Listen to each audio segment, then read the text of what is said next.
Good morning बच्चों। आज हम कक्षा छठवीं विषय विज्ञान में हम लोग चैप्टर 14 पढ़ रहे थे, है ना। हम क्रियाकलाप 4 में आए थे। देखते हैं क्रियाकलाप 4 में क्या है। ठीक है, तो क्रियाकलाप 4 में दर्शाए अनुसार ही धागों के 2 सेटों को क्या करते हैं, बुनकर वस्त्र बुने जाते हैं। जैसे चित्र 14.4 रेशों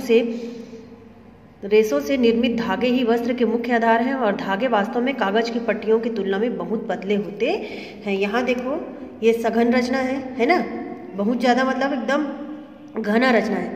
और ये है झिनी रचना, मतलब दूर दूर दूर दूर में। ठीक है, ये सादी बुनाई है। 14.4 मतलब ये है इसकी सादी बुनाई। ठीक है,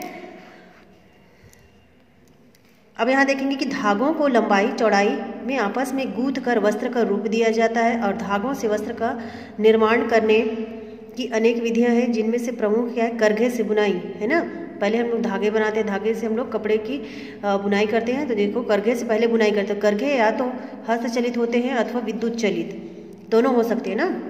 अधिकांश वस्त्रों का निर्माण इसी विधि से होता है और वस्त्र निर्माण के लिए लंबाई और चौड़ाई दोनों ओर से धागे लगाए जाते हैं। खड़े लंबाई में धागों को ताना कहा जाता है ना। खड़े लंबाई में जो बुना रहता है उसको क्या कहते हैं, ताना।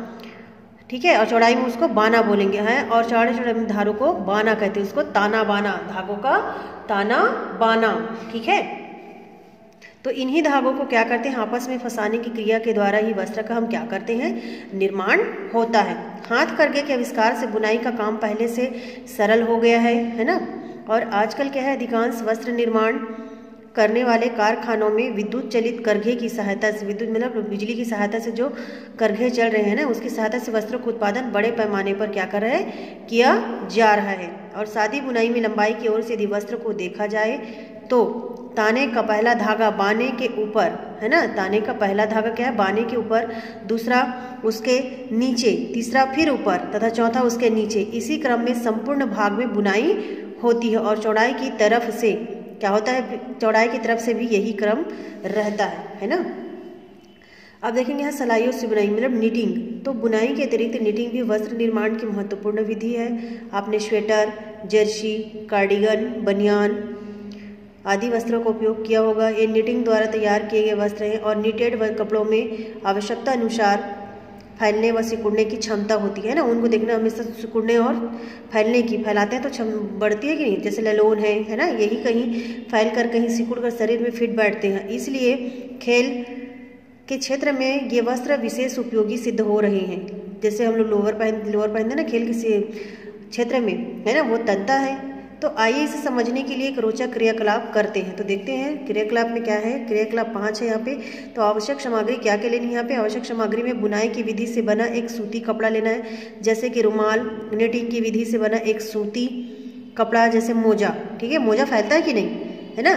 दोनों कपड़ों को एक एक करके क्या करें, लंबाई और चौड़ाई में खींचे उसको, सूती कपड़े को और मोजे को। ठीक है, तब अब निम्न प्रश्न के उत्तर अपनी कॉपी में लिखना है कि कौन सा वस्त्र फैलता है और क्या वो वस्त्र फैलने के बाद फिर से पहले जैसा होता है कि नहीं। सूती के वस्त्र को हम जब खींचेंगे तो वो फैलेगा क्या, नहीं, है ना। लेकिन जब हम मोजे को फैलाएंगे तो फैलेगा और पहले जैसा फिर वो हो जाएगा, है ना, जब उसको छोड़ेंगे तो। ठीक है, अब बारी बारी से हैंड लाइन से अवलोकन कर पहचान करें कि रेशे वस्त्र में किस प्रकार व्यवस्थित होते हैं, है ना। देखो, नीटिंग दोनों ओर से है, दिख रही है ना। तो करघे की बुनाई की विधि से तैयार किए गए वस्त्रों में ताने बाने के धागे समकोण पर मिलते हैं, है ना। ये समकोण पे दिख रहा है आप लोग को। ठीक है, इससे वस्त्र को लंबाई या चौड़ाई किसी भी दिशा में खींचा या फैलाया जाए, ये ज्यों के त्यों रहते हैं, है ना। परंतु सलाइयों से बुनाई यानी नीटिंग में वस्त्र निर्माण फंदे के भीतर से फंदा निकाल करके, आप लोग स्वेटर बुनते देखे होंगे, है ना, जिससे हम लोग पैर पोंछने का बनाते हैं, सब उसको फंदे के अनुसार बनाते हैं कि नहीं, वैसी है ये, है ना।